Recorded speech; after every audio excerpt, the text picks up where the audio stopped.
গোলকগঞ্জৰ বিৰাটনগৰ চাৰিআলিত পুৰণি টোলগেটৰ ওচৰত পথ দুৰ্ঘটনা। এগৰাকী কলেজীয়া ছাত্ৰীসহ দুজন গুৰুতৰভাৱে আহত। দুয়োকে ধুবুৰী চিকিৎসা মহাবিদ্যালয়লৈ প্ৰেৰণ।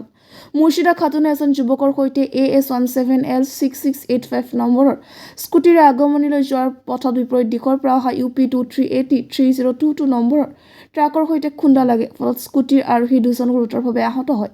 আহত মুৰ্ছিদা খাতুন গোলকগঞ্জৰ চিলাৰায় মহাবিদ্যালয়ৰ ছাত্ৰী আৰু যুৱকজনৰ পৰিচয় উদ্ধাৰ হোৱা নাই। ৰাজ্য তথা কেন্দ্ৰ চৰকাৰে লোৱা কঠোৰ পৰিবহণ আইন অহাৰ পাছতো ৰাজপথত স্বয়ং সুৰক্ষিত নহয় গাড়ী চালক। বাটপথত নিৰীহ পথচাৰীৰ কথা বাদেই তীব্ৰবেগী ট্ৰাক আৰু ডাম্পাৰৰ আতংকত স্তব্ধ নগৰীয়া জনজীৱন, যাক লৈ সৰ্বত্ৰে প্ৰতিক্ৰিয়া অব্যাহত আছে। গোলকগঞ্জৰ পৰা তপন ৰায় ৰিপৰ্ট, নৰ্থ ইষ্ট ফ্ৰণ্টিয়াৰ নিউজ।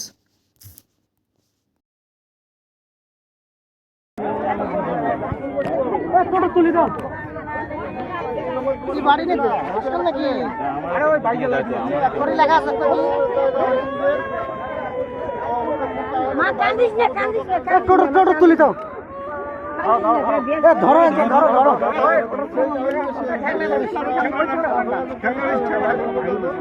শেষ।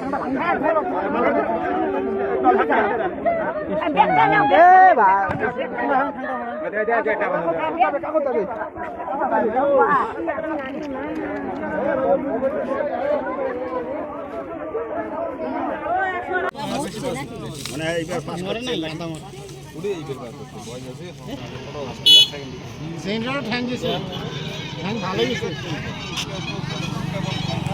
ঠ্যাং চিংড়ি ঠ্যাং কি না কিছু না মানে গাড়ি গেছে উড়ি এই চিংড়িটা ফাঁকত পড়ি আছে চিংড়িটা গাড়ি তলে ঠ্যাং ভাঙছে সব তো আছে তাও